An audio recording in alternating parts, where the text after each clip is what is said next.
Որևէ ազդակ ես չեմ ստանում իշխանություններից, ազդակ այն ինչ որ ստանում եմ իշխանություններից, դուք եք տեսնում, դա հանրային է, Անձնական վրեժխնդրության մասն եմ խոսում, որ ուզենան ձեր անձնապես ձեզ նեղացնեն, ձեզ վիրավորեն ընտանիքում։ Բան չեմ ստացել, նման տեղեկատվություն չունեմ, ոչ էլ նման բան զգացել։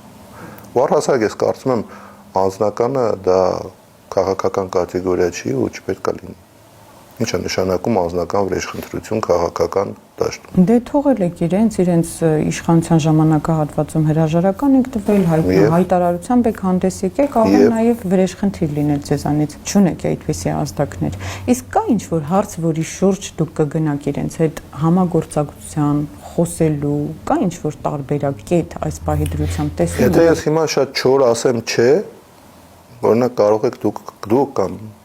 մեզ դիտող հասարակությունը ասի, եթե հարցը վերաբերվի Հայաստանի Հանրապետության ապագային,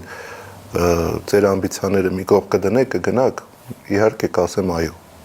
Բայց հիմա եթե ասեմ ինչ-որ մի հարցի շուրջ պատրաստ եմ համագործակցության, այդ ձեր նախորդ հարցը կստացվի, որ ինչ-որ հնարավորություն կա համագործակցության,